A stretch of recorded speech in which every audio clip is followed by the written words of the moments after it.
हरे राम राम राम हरे हरे, हरे कृष्ण कृष्ण कृष्ण हरे हरे। कलिसंतारणोपनिषद का महामंत्र है, 16 नाम और 32 अक्षर का ये नाम मंत्र है। कली के समस्त दोषों से बच सकते हो इस महामंत्र का जप करने से। और 16 नाम 32 अक्षर वाला ये महामंत्र रोज 16 माला यदि करोगे तो श्वास श्वास पर स्मरण का फल प्राप्त होता है। हर सांस के साथ भगवान का नाम जुड़ेगा।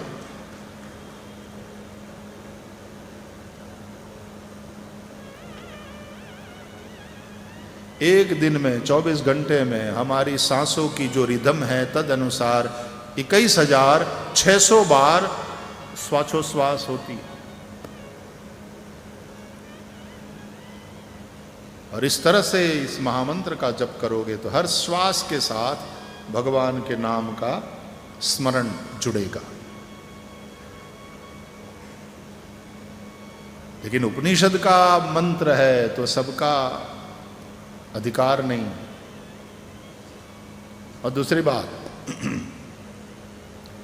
जहां भी मंत्र की बात आती है वहां गोपनीयता आती है। जैसे मंत्र से ही शब्द बना है मंत्रणा, तो बड़े लोग जब आपस में मिलते हैं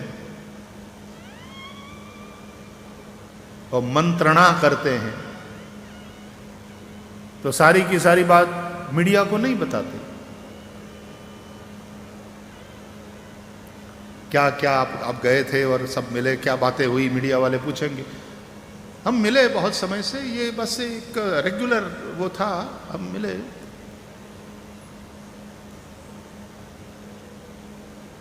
सारी बातें नहीं बताएंगे। हम प्रणाम करने आए थे, हम वंदन करने आए थे। तो मंत्र में भी गोपनीयता होती है। इसलिए मंत्र माइक में जोर जोर से बोल करके दीक्षा नहीं दिया जाता। एक गोपनीयता होती है। मंत्र दीक्षा की एक विधि है। क्या बताऊं साहब,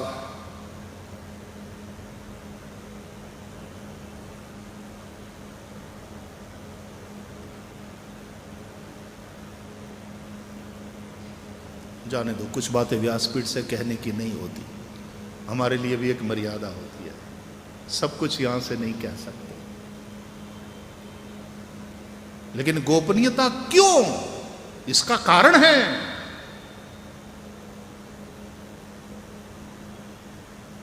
नहीं तो कभी कभी लोग क्या कहते, ले ये मंत्र इसमें किसमें, इसमें छुपाने की क्या बात है, सबको पता है, इसमें छुपाने की क्या बात है, एकांत में कान फूंकने की क्या जरूरत है, मंत्र तो सबको पता है।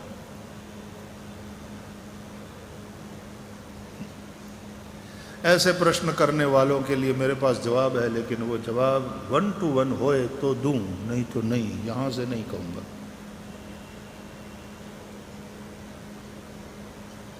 क्यों, यहां हर क्यों के जवाब है। Everything is so logical, and still you have to remember God is not logical. The scientists say God is the most illogical thing in the world, and they are right, because God is not logical, because God is beyond logic. God is not logical, God is beyond logic. Tulsidas ji कहते ब्रह्म अतर्क्य बुद्धि मन वाणी, मन वाणी और बुद्धि से अतर्क्य है परमात्मा। लेकिन जिसके पास बुद्धि है, जिसके पास तर्क है, तो तर्क को तर्क से ही काटा जा सकता है। इसलिए लॉजिकल आंसर्स है, लेकिन कुछ बातें मंत्रणा वाली। तो मंत्र में गोपनीयता होती है, होनी चाहिए। लेकिन चैतन्य देव ने इस महामंत्र का संकीर्तन कराया, तो वो वेद मर्यादा भी बनी रहे इसलिए उल्टा कर दिया, पहले हरे कृष्णा कृष्णा कृष्णा हरे हरे, और फिर हरे राम राम राम। और सभी साधक बड़े प्रेम से जपते रहते हैं।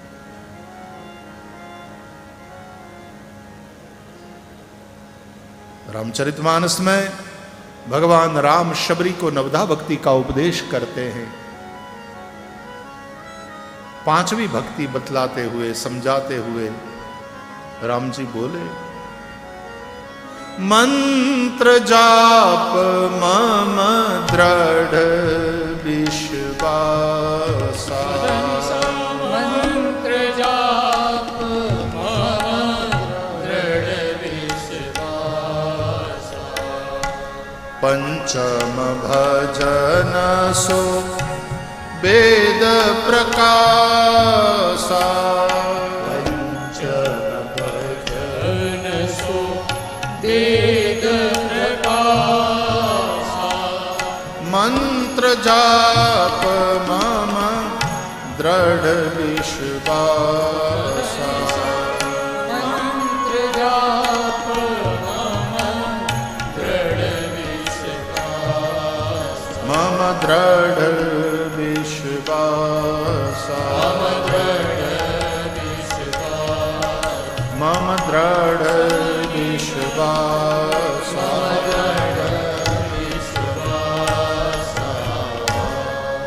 दृढ़ विश्वास के साथ मंत्र जाप, ये पांचवी भक्ति।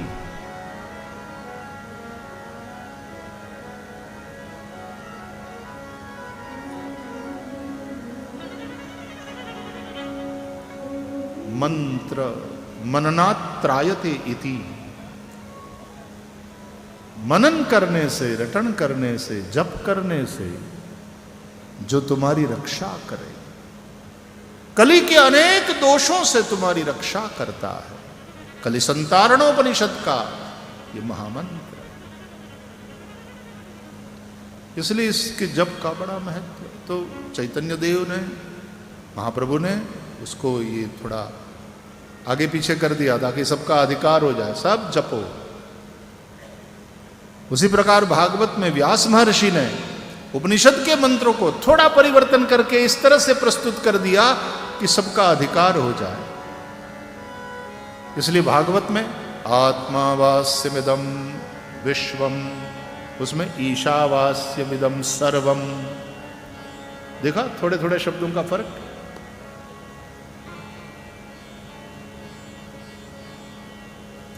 तो जो अपनी आत्मा में ही रमता रहता है वो अपनी आत्मा को ही सब में देखता है, और वो यही कहता है कि जल में ही ये लहर, फैन, बुदबुदे सब कल्पित है। कल्पित है जल के सिवा कुछ नहीं, यहां मेरे अपने सिवा कुछ नहीं है, मुझे मेरी मस्ती कहां लेके आ। यहां मेरे अपने सिवा कुछ नहीं है, मुझे मेरी मस्ती कहां लेके आ। ये सागर, ये लहरें, ये फैन, बुदबुदे, ये सागर, ये लहरें, ये फैन और बुदबुदे कल्पित है, जल के सिवा कुछ नहीं। जिस प्रकार ये सब कुछ जल में कल्पित है, उसी प्रकार ये सब कुछ परमात्मा में ही कल्पित है, सिवाय परमात्मा के और कुछ नहीं। इसलिए सच्चिदानंद रूपाय, श्री कृष्ण सत्स्वरूप है, मतलब वो है।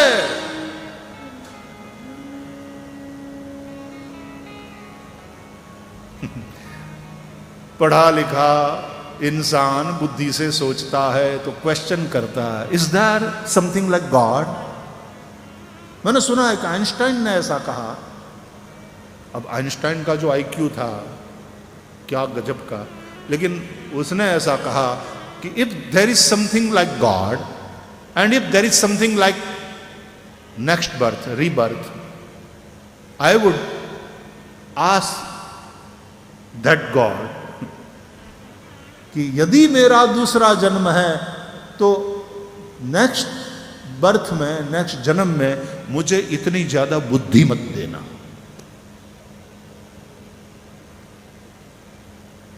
बहुत ज्यादा बुद्धि भी परेशान करती है। आवश्यकता से अधिक सब लोग कहते हैं कि ये बुद्धि की जितनी ताकत है, जितनी क्षमता है, वो हम पूरी पूरी यूज नहीं करते, नहीं कर पाते। अच्छा है, पागल हो जाओगे। जितनी जरूरत है उतनी खोलो। आपके स्मार्टफोन में भी सब मेमोरी कहाँ आप यूज करते हो, और जितनी अंदर फीचर्स है सबको कहाँ यूज कर पाते हो। कभी कभी तो ऐसा होता है कि स्मार्टफोन जिसके हाथ में है वो बुद्धू होता है, कि स्मार्टफोन यूज करना आता नहीं हमको, हम लोग बुद्धू होते हैं।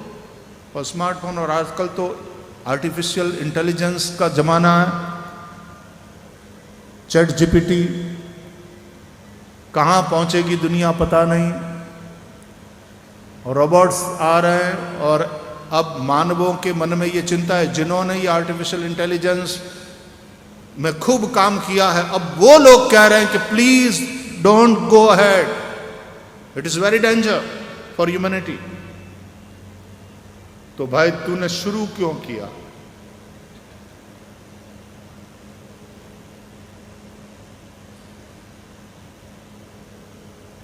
बोला आर्टिफिशियल इंटेलिजेंस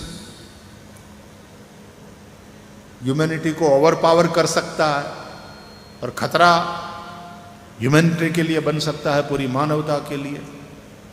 मैं एक इंटरव्यू देख रहा था, वेरी इंटरेस्टिंग। रोबोट लेडी थी, रोबोट लेडी। देखो आर्टिफिशियल इंटेलिजेंस का मजा। तो उससे पूछा गया कि तुम लोगों के पास तो एवरेज ह्यूमन बीइंग से ज्यादा ताकत है ना? Yes we have, but after all हम ह्यूमन बीइंग का ही क्रिएशन है। दैट्स ट्रू, लेकिन हम लोग जितनी गिनती करते हैं उससे तो कई गुना फास्ट आप लोग गिनती करके जवाब दे देते हो, जो भी पूछो जवाब दे देते हो। तो यस दैट्स ट्रू। तो कभी न कभी आप लोग हमारे ऊपर हावी नहीं हो जाओगे, और आप में और हमारे में क्या फर्क है? आप तो बहुत ज्यादा पावरफुल है। आप ये कहती हो कि आफ्टर ऑल ह्यूमन ने ही, मनुष्य ने ही हमको बनाया है, दैट्स ट्रू, लेकिन जिसने आपको बनाया है उसी को आप खत्म कर दोगे, ऐसा भी तो हो सकता है।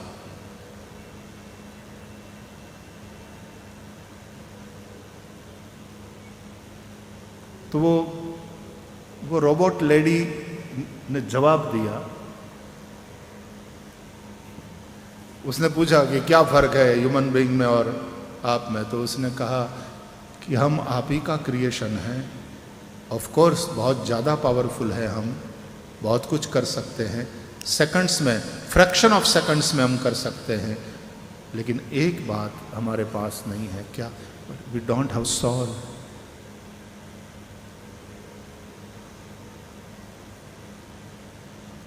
हमारे पास आत्मा नहीं।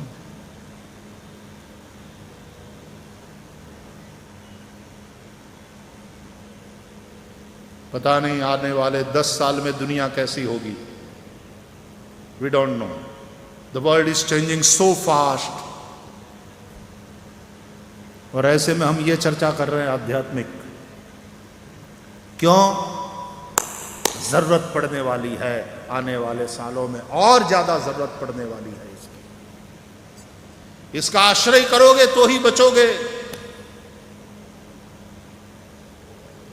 प्रचंड वेग प्रवाह और हम बहे जा रहे हो, तब कोई आधार जिस तरह से मिल जाए, उस तरह का ये आधार है श्रीमद् भागवत, उस तरह का आधार है श्री कृष्ण नाम संकीर्तन, तब आधार है हमारी ये आध्यात्मिकता।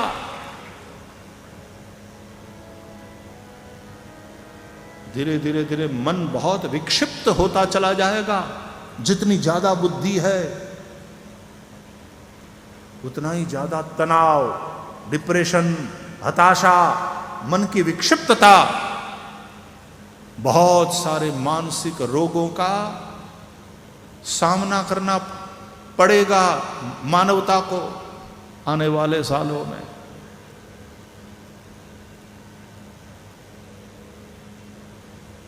सच्चिदानंद रूपाय वो है। लोग बुद्धि के तर्क से पूछते हैं, प्रश्न करते हैं, क्या क्या साबिती है, क्या प्रमाण है कि ईश्वर है। मैं कनाडा में था और हम ड्राइव कर रहे थे, ऐसे कुछ पढ़ने में आ जाए, देखने में आ जाए तो याद रह जाता।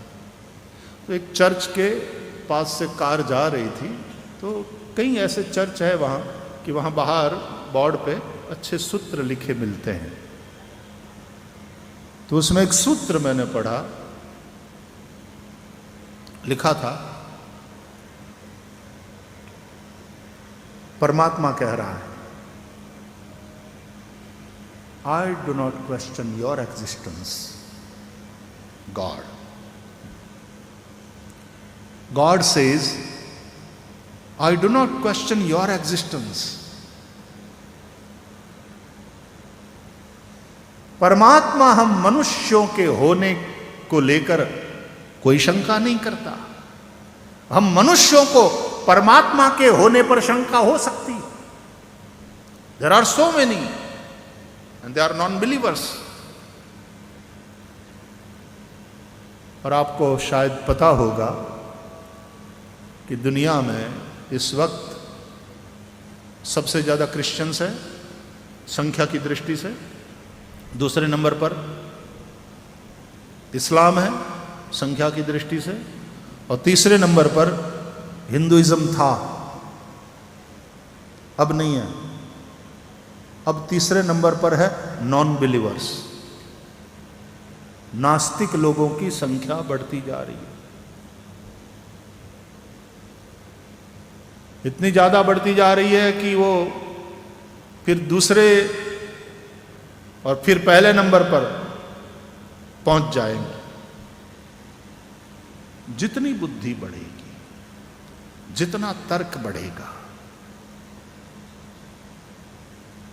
बुद्धि बहुत अच्छी चीज है। ब्रह्मा बुद्धि के देवता है, लेकिन वो ब्रह्मा जी भी भगवान के सेवक है। जब तक भगवान के प्रति श्रद्धा नहीं होगी, वो परम सत्ता। इसलिए अब साइंटिस्ट भी जब भगवान जैसी किसी शक्ति के विषय में बात करनी हो तो गॉड शब्द का उपयोग तो कर सकते नहीं, करने में तकलीफ है। इसलिए द सुप्रीम रियलिटी,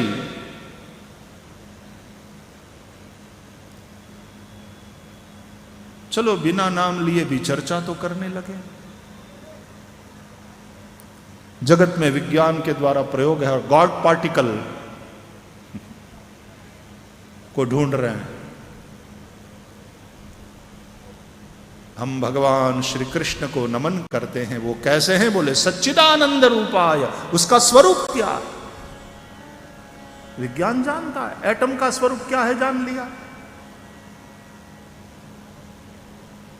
वो क्या कर सकता है, कौन सी ताकत है। एक परमाणु में विज्ञान ने प्रयोग के द्वारा सिद्ध करके दिखाया। और सब कुछ एनर्जी ही है। There is energy and nothing but energy. It can not be produced, it can not be destroyed, it changes its form only. न तो ये उत्पन्न करी जा सकती है, न तो ये मिटाई जा सकती है। ये एनर्जी केवल अपना रूप बदलती रहती है। ये विज्ञान कह रहा है। E is equal to mc²। सब कुछ उस एनर्जी का ही रूप है। हमारे वेद कहते हैं सर्वम खलु इदम ब्रह्म। अब ये विज्ञान जिस एनर्जी की बात करता है वो प्रकृति के अंतर्गत है, और परमात्मा प्रकृति का स्वामी है, प्रकृति उसके अधीन है। हमारे शास्त्रों के अनुसार अष्टधा प्रकृति है, और हमारे श्री कृष्ण 16,108 नारी के स्वामी हैं। उसमें 16,100 का तो एक साथ पानी ग्रहण किया भागवत की कथा के अनुसार। भौमासुर का उद्धार किया। भौमासुर ने कैद करी हुई 16,100 कन्याओं को भगवान ने छुड़ाया। वो सब भगवान को बरी, वो 16,100, और 8 उसके पहले विवाह हुए, वो अष्ट पट्टमहिषी है, 8 पटरानियां। वो क्या है? ये अष्टधा प्रकृति ही भगवान की पटरानियां। भूमिरापो नलो वायु खम मनो बुद्धिरेवच अहंकार इति यम्मे भिन्ना प्रकृतिरष्टधा। भगवान प्रकृति के स्वामी है। और 16,100 क्या है? वेदों के उपासना कांड की श्रुतियां।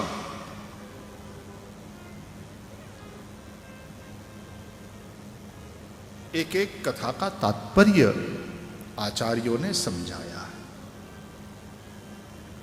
जीव प्रकृति के अधीन है, लेकिन प्रकृति पुरुषोत्तम भगवान के अधीन है। सच्चिदानंद रूपाय। श्री कृष्ण सत्स्वरूप है, मतलब वो है, उसके अतिरिक्त कुछ भी नहीं है। तो मैं कथा में कहा करता हूं कि वो समंदर की मछली ने समंदर के पानी में यूं यूं यूं यूं कुदकते हुए आगे बढ़ते हुए, बगल में दूसरी मछली भी साथ साथ चल रही थी तैरती हुई अंदर। एक मछली ने दूसरी मछली से पूछा, बहन तूने समंदर देखा क्या? ये समंदर कैसा होता है? कहां होता है? 2 आदमी चौपाटी पर आए थे, बातें कर रहे थे। एक कह रहा था, मुझे समंदर बहुत प्यारा है, बहुत बखान कर रहा था। मेरे मन में भी ये आया कि चलो समंदर को देखें। तूने देखा है क्या? ये समंदर कहां है, कैसा है? उस मछली को कौन समझावे कि तू जिसमें जी रही है, तू जिसके चलते जी रही है, तेरा अस्तित्व जिसके चलते है, वो समंदर ही तो है। हमारा प्रश्न भी ऐसा ही है जब हम पूछते हैं कि भगवान कहाँ है, वो कैसा है? ये तुम्हारी सांसों को कौन चला रहा है? ये कौन भीतर से पूछ रहा है? ये प्रश्न कहां से उठा? वो कौन है?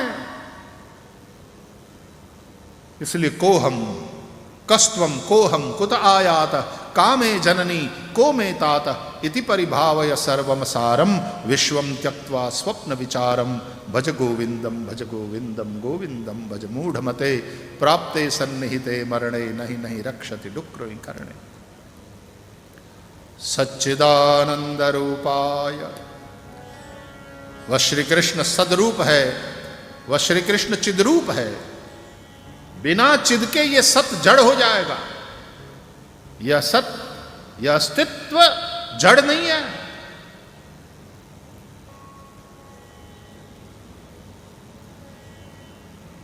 हम स्कूल में पढ़ते थे तब एक पाठ आता था, नाखून क्यों बढ़ते हैं? नाखून जड़ है, हाँ जड़ है तो बढ़ते क्यों है? जड़ वस्तु बढ़ नहीं सकती। तो नाखून चैतन्य है, सजीव है, तो काटते हो तो क्यों पीड़ा नहीं होती? बाल जड़ है तो बढ़ते क्यों हैं? सजीव है तो काटे जाते हैं तो क्यों पीड़ा नहीं होती? पेड़ क्यों बढ़ते हैं?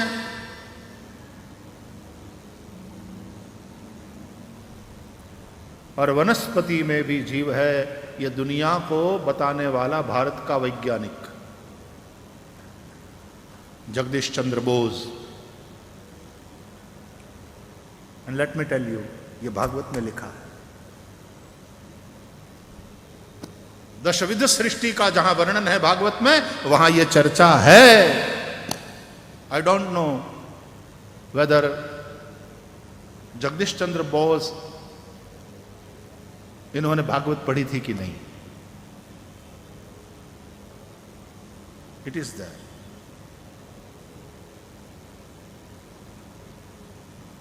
इसलिए मैंने आपसे कहा मैं जरा अलग ढंग से भागवत सुनाने वाला हूं, क्योंकि जेंट्री ऐसी है।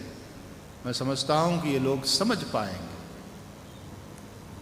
भागवत मतलब कि केवल कृष्ण के माखन चुराने की कथा नहीं, केवल गोपियों के साथ रास रचाने की कथा नहीं,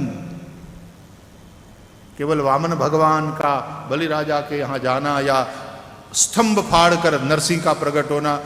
हमारे यहां फिर कभी कभी झांकियां बनाई जाती है स्टेज पर, और थर्मोकोल के बनाए जाते हैं खंबे, और सामने प्रहलाद का स्वरूप, हिरण्यकशिपु।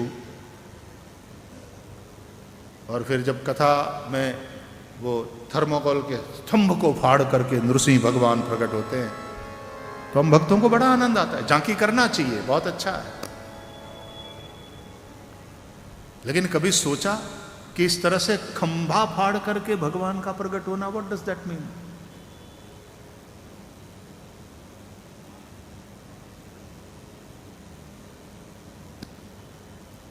ये कथाएं गलत नहीं है। कथाओं के माध्यम से जिस प्रकार व्यास भगवान ने पूरा रहस्य समझाया, श्रीमद् भागवत की समाधि भाषा है। रहस्य में लपेटकर, हर कहानी हर कथा का एक रहस्य है, एक मर्म है, एक विज्ञान है हर कथा में। बिना चिद के सत जड़ हो जाएगा, इसलिए सत के साथ साथ चिद। और तीसरी बात, आनंद। सत भी है, चिद भी है, लेकिन आनंद यदि ना हो तो सब फीका फीका। ये आनंद के चलते ही इमोशंस है। सत, माय फिजिकल बॉडी, वो सत रूप है, क्योंकि एग्जिस्टेंस है इस शरीर का। चिद, मेरे भीतर चैतन्य है, मैं जिंदा हूं इसलिए मेरे हाथ पांव चल रहे हैं, मैं बोल पा रहा हूं। लेकिन आनंद, and that's why I have my feelings, my emotions, उसका संबंध आनंद के साथ है। तो सत का संबंध है एक्शंस के साथ, चिद का संबंध है हमारा थॉट प्रोसेस। चिद का एक अर्थ ज्ञान भी करेंगे, चिद चैतन्य, और आनंद इमोशंस। तो सत एक्शंस, चिद thoughts, Anand emotions. We live in our actions, we live in our thoughts, we live in our emotions, and combination of these three, actions, thoughts, emotions, combination of these three is our character.